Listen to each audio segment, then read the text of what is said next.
what I'm going to summarize what people have been discussing about this topic of compassion. And I post plain devil's advocate about the absurdity of thinking of other people as a way to feel better, even when I'm struggling, when I'm feeling lonely. And all the things that you said actually are on my notes right here. And even the Dalai Lama mentioned some of the things you have said when he thought, yes, compassion is beneficial for self. There is the piece of distraction, not being overly fixated on your problems. If you are having even similar problems, when you look at other people's difficulties, at least you are not overly fixating, obsessing on this part part of reality, which is legitimate and true, but it's not the whole scenario. So it's like, oh, okay, there's more out there. It's not pretty, but there's more.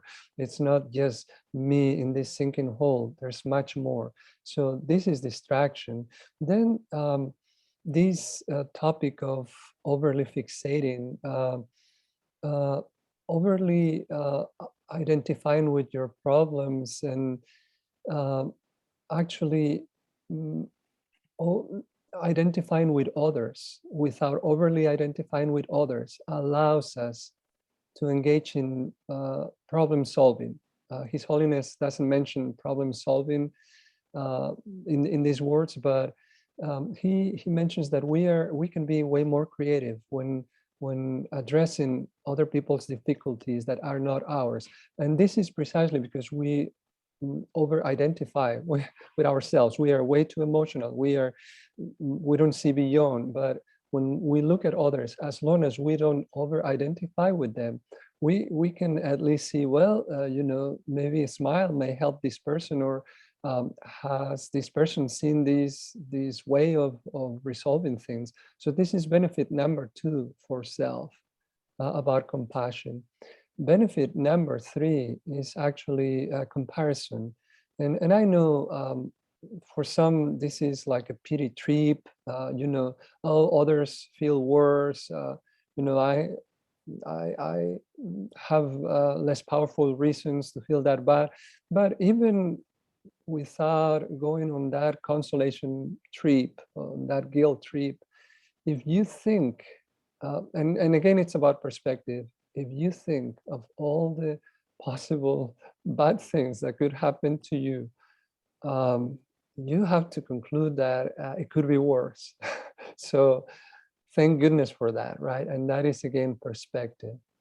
And finally, our last participant mentioned His Holiness, the Dalai Lama's favorite benefit in feeling compassion for others.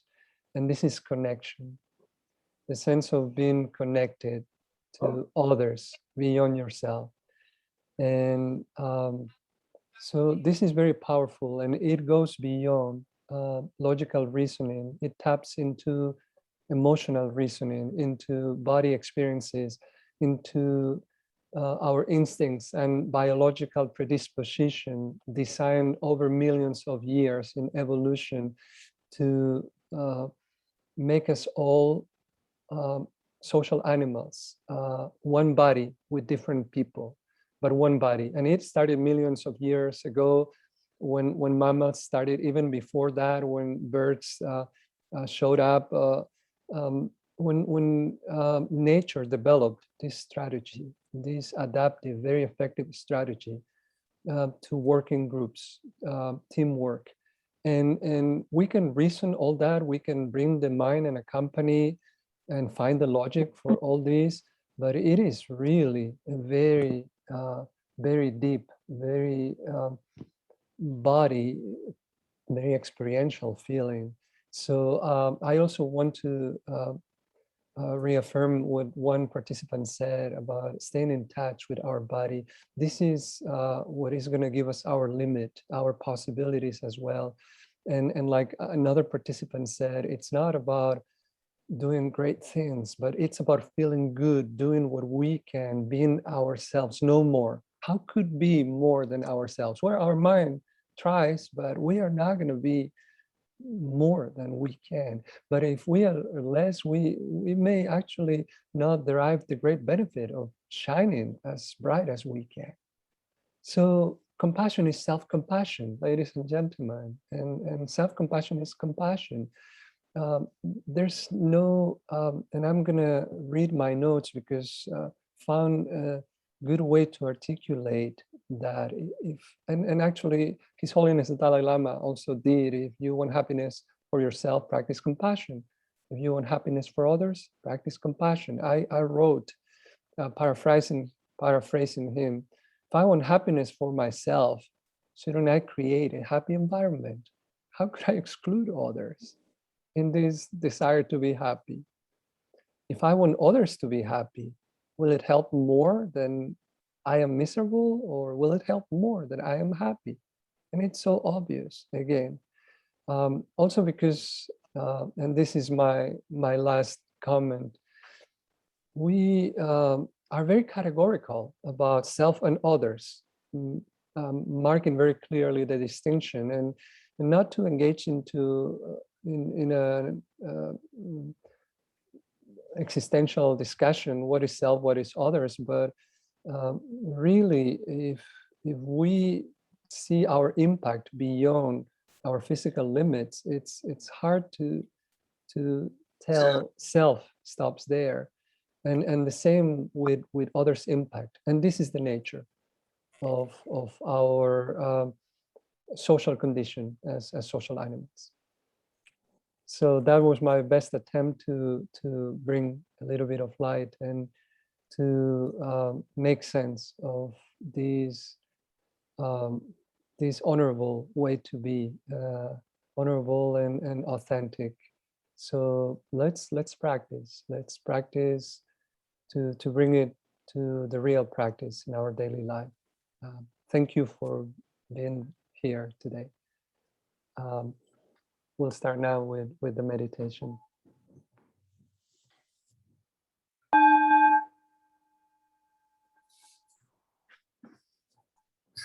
And I believe somebody's microphone is on, so if you could mute it, thank you.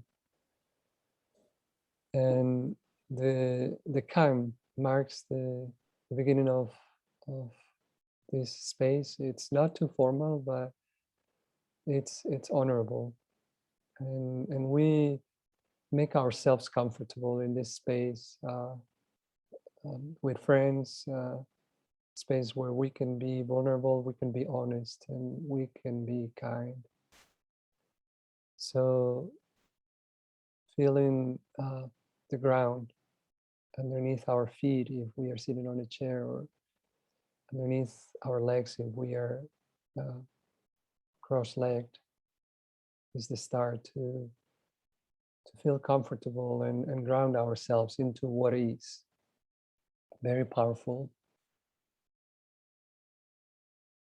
And above our heads, actually,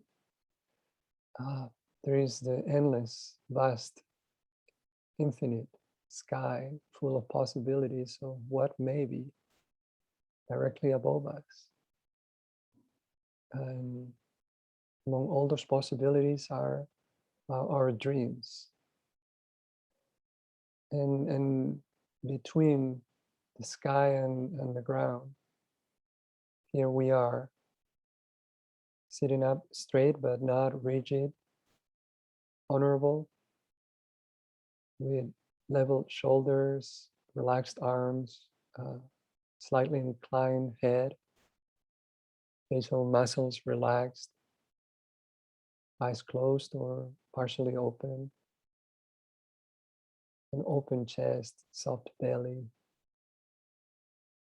And we take 3 deep, deliberate breaths to further relax our bodies and get closer to relax our minds, and do this practice, this opening to a broader perspective that will help me fulfill my dreams of well-being.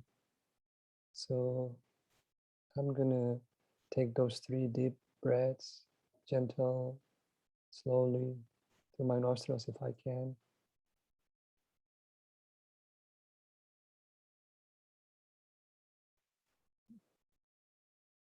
Realizing that sometimes I need to take, sometimes I can give. It's as simple as that.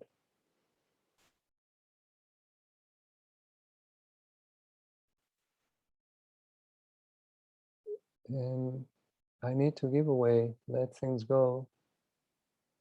Also, if I want to take.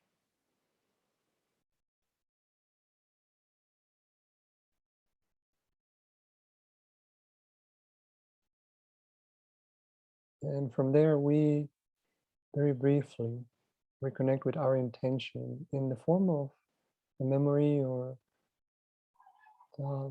something that we can imagine that looks and feels like we are getting precisely what we need, that safety, peace, joy, that we call flourishing, that we personalize for each one of us. When in our past or in our imagination, how we felt close to that dream.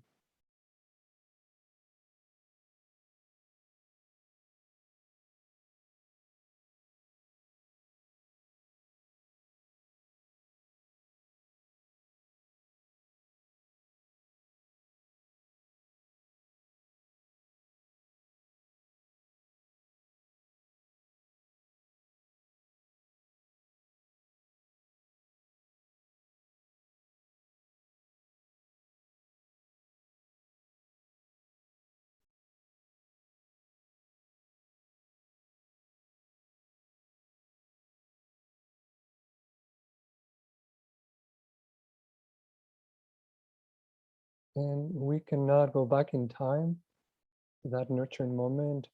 Perhaps we cannot make it real.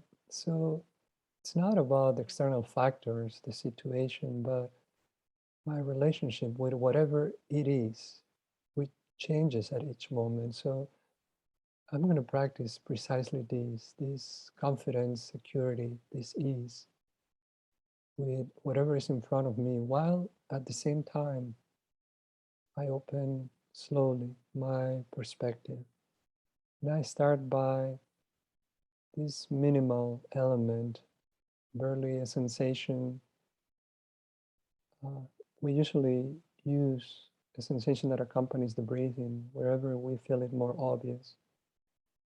And simply work on a healthy, balanced connection with that, moment to moment, by resting our attention there, not letting it go, but neither imposing our agenda or interfering.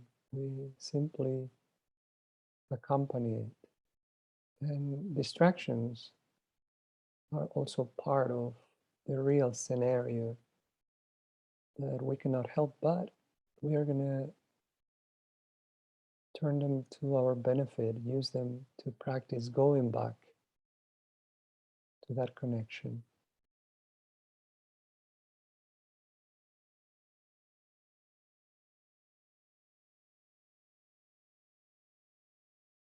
Because our hope is really the relationship, not the external factor.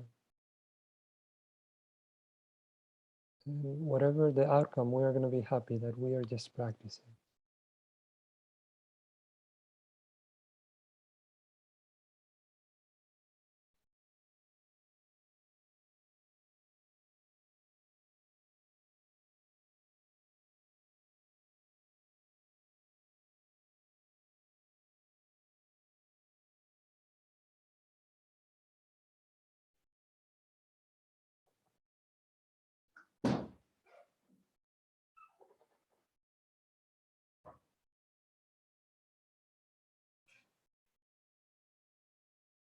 And we start to open up the view, the perspective, now including those distractions, other sensations, noises, thoughts, whatever happens in real time, moment to moment. And we're going to practice that balanced connection with whatever experience is real in our world, right here, right now. Try not to stay away from anything, unpleasant thoughts, emotions, anger. Not trying also not to become too involved with what we like.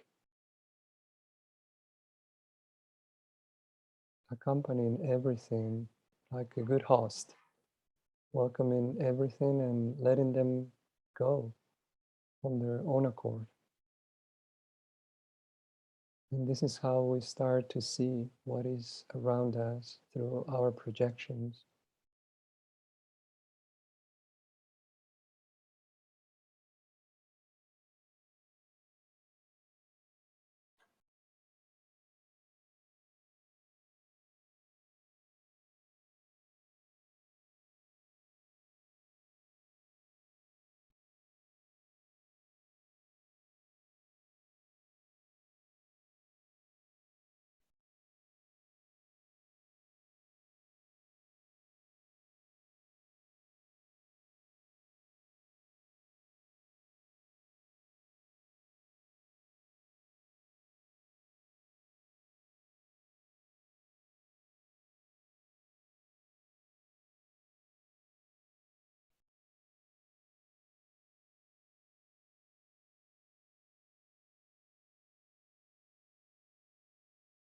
And perhaps we start to learn to practice that it's not over identifying with any thoughts, any elements in this scenario, which gives us the balanced connection. If we place ourselves in the space where everything happens in the flow of time, when everything follows each other,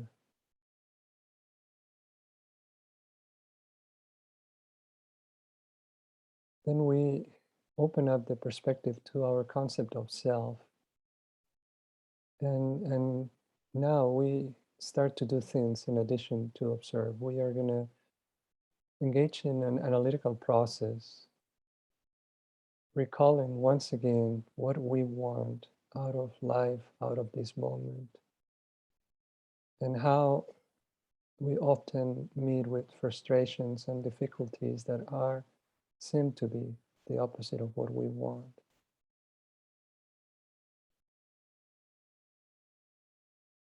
And while we cannot help many of those difficulties, like the distractions, we can modulate deliberately our relationship and not adding more reactivity, more suffering, not adding an obsession over the things that we don't want or that we want, which allows us the space to think of other possible means to get what we wish, to follow our dreams, as we may have reached a limit. So we are not going to insist on the impossible or the things that are too hard. By accepting this, we reduce the intensity of our wishes and again leave room for what is possible. This is a deliberate effort that we can do for ourselves, thinking that we are all in the same boat and none of these difficulties are personal. They are simply the consequence of endless causes and conditions. Uh, it's not our doing, but what we can do is not to suffer so much right here, right now. At least we can learn to do better one step at a time. And this is our resolution. This is our chance. Not changing the impossible, but doing what is possible. We can learn slowly.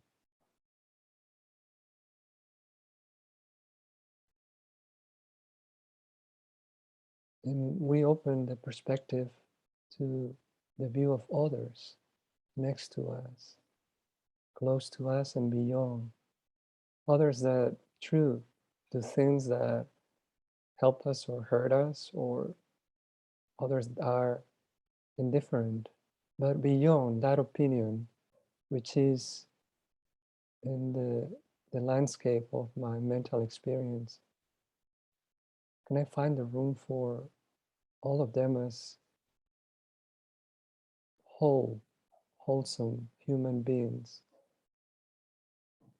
chasing similar dreams, wanting to flourish, to be well, running away from fears, from stress,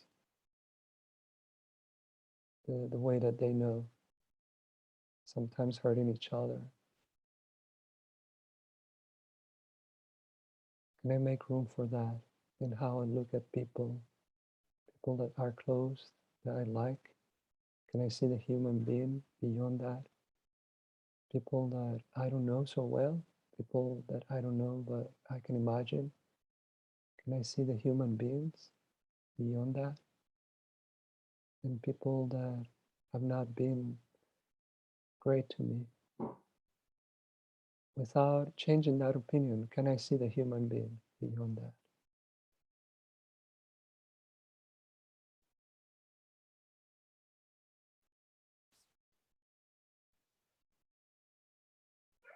And it's in my own interest to see this scenery, this real landscape, because this is my world, the world in which I operate, the world that will bring me well-being, the better off it is.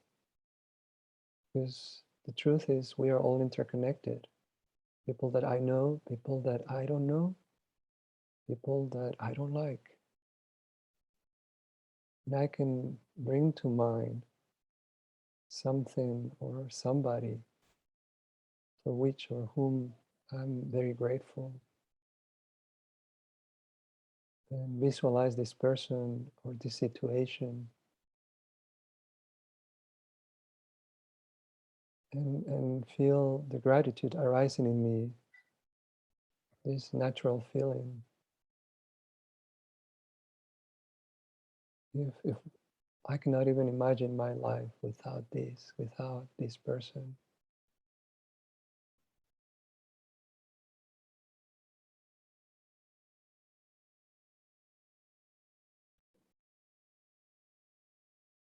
And how this person or this situation, this gift, is only possible through the chain of people, one after another, and combined in an endless web that made possible that I met this person or I benefited from this gift. Can I extend this gratitude to those that participated in this chain of events, without which the course of events would have been very different? So we are all very personally involved in all this, even if we don't know. And beyond people we know or we can imagine, the whole world and animals and plants, even creating, helping to create this nice planet that we live on. Can we see all of us together in one body, one family, as dysfunctional as it may be? It may feel sometimes, but with one common destiny, to want to help each other or else.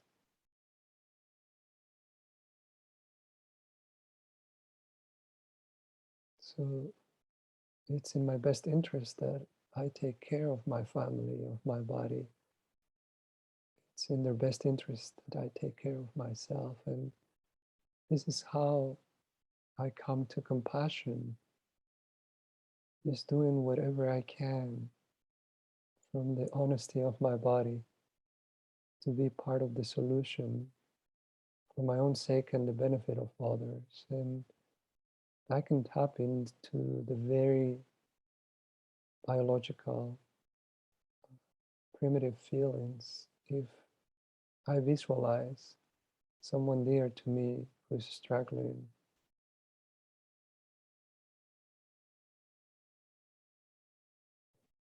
And how difficult to bear that situation is, even in my imagination. How uncomfortable I feel and how I want to do something to rectify the situation. And what on earth could I do right here, right now? And I find in the wish for this person to be well, the relief that my body needs. And this feeling useful also helps my overall well-being. And I can go farther and even articulate this wish and say to this person in my mind, may you be well. May you have happiness.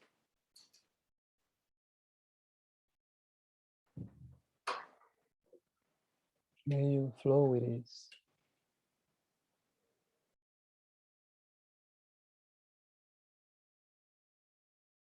May you have the causes for happiness. May you relate to all external factors in a balanced, healthy, happy way, which is the key for happiness.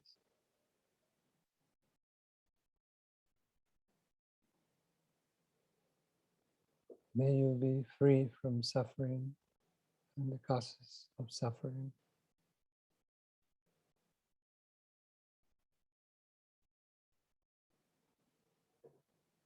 So if this gives me some relief at some level, it may be the case for all other difficulties that I can imagine. Again, they are not asking me to overexert, to kill myself in helping others, just offering me the opportunity to be the best version of myself and shine into them, therefore feeling fulfilled and helpful and happier. And I can visualize as many people as I can, as far as I can get, and tell them all, tell you all, may I be instrument of your peace. May I participate in your well-being, in you following, chasing, fulfilling your dreams. May us all do that together. May us all help each other.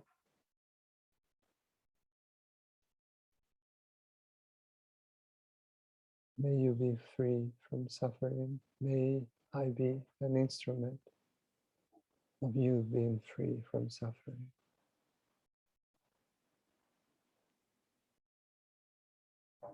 And in that wish I rest. And true, it's wishful thinking, but this is the place to start, in the heart and in the mind, to then take it to real life, make it alive.